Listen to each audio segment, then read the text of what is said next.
And we'll have an opening statement from Coach here, and then we'll open it up to Q&A. And again, when we have mics on both sides, so when you raise your hand, we'll bring you the mic and state your name and affiliation. Coach, go ahead with your opening statement. Congrats to Washington State. They're a difficult team to defend, and we played them 10 days ago and really did a nice job defending their three-point shooting. And we weren't as good in that area today. And then when we did force misses. The first half, they just really pounded us on the glass, and so give them credit. Obviously disappointed for our team. We'll open it up to questions. Second row on the far end. Hi, Don Shannon with Right for Cal. Any thoughts about going to a press a little earlier in the game? It was pretty effective in the second half on at least closing it down to 11. And the presser defense seemed to help a little bit and at least make it interesting there towards the end a little bit. Yeah, I'll be honest with you. It's something we talked about, but we just have no depth. We had Joel, Monty, and Kwani. We didn't have enough depth to. You start extending your defense like that, you're going to have to substitute more often. We didn't have enough bodies to really extend ourselves like that for a long period of time. We talked about it though, and the bit that we did do it at the end was effective. But that's the reason we didn't.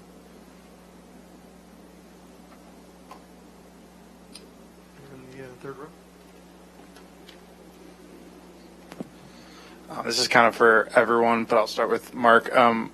It seems like despite everything you guys went through this season, you kept that group pretty together. What was kind of the key to that, and how did you achieve that? And for the players, how did you guys feel like Coach kind of helped to keep you guys together? Well, I would credit the character of our young people.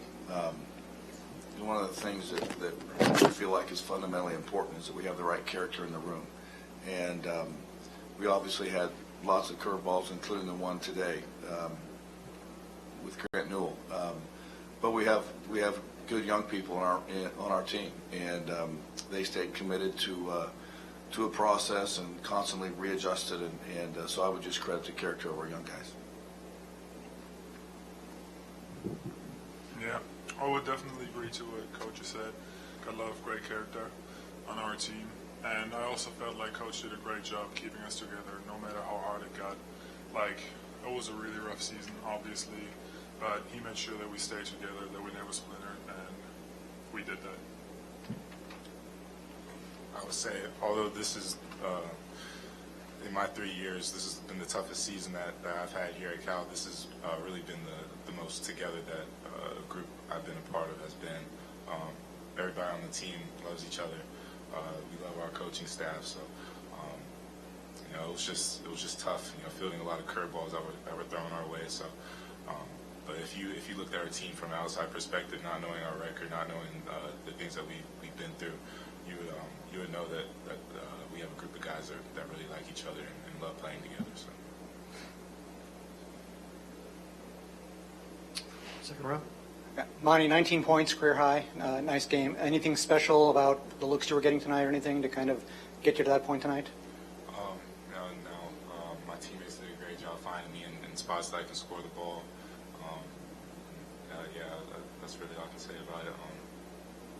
Since there's been a lot of people out, my role has increased, so I've tried to be more aggressive, but my teammates just found me in spots that I can score tonight. Back row. Ben Parker, Rivals.com. Mark, just kind of looking back on this season, obviously not the way you wanted it to go. Is there anything in hindsight you wish you could have done differently to change things, or was there's just too many obstacles with the injuries and everything to overcome? I would say not as an excuse, but as an explanation. Like, if you looked on paper, like who would be our starting point guard, shooting guard, small forward, power forward, and center, we played without 4 of them tonight. I think Devin Askew played 12 or 13 games. DeJuan Clayton played 8 or 9. That obviously crippled our ability to score. So looking back, in baseball, the guys that can hit the curveball stick in the major leagues, right? They can kind of see it coming. It's hard to see some things coming, and I thought we just tried to continually readjust to give ourselves chances to win. Obviously, I didn't get that done. But these guys continue to stay the course, and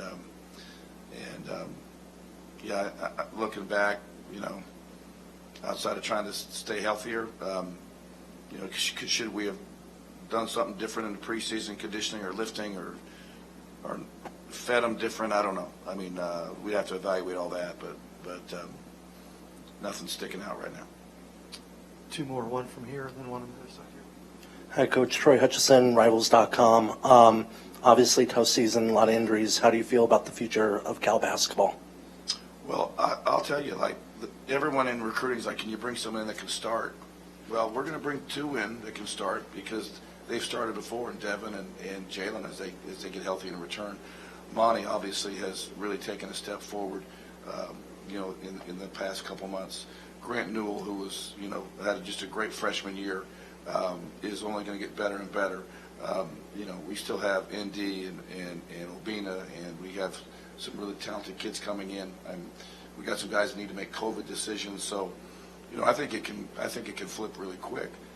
But we got to get healthy, and we have to have the right approach to the entire offseason. And row three here. Mark, there's obviously been a lot of just chatter and speculation about your job status. How do you handle that? How do you just handle all the speculation out there? You want me to be honest? Yeah. I don't pay any attention to any of it because we try and deal within our program and within our administration in truth. We try to be very upfront and honest and transparent in the challenges that we have and the things that we have to overcome and endure. We understand that there's an expectation to be successful. We didn't do that this year. But most people that sit where you're sitting now are never are on the inside. They don't know the things that you have to deal with that administrators or coaches or players do. And so it's not your fault or people that have that chatter. It's not their fault that they don't know. But it comes with the territory. It does. And I'm not a young coach anymore. I've been through it. So it doesn't bother me. I know and I'm not saying it's unfair. Criticism comes with the territory, but I also know what we were going to have to endure here to get this thing back where it needs to be.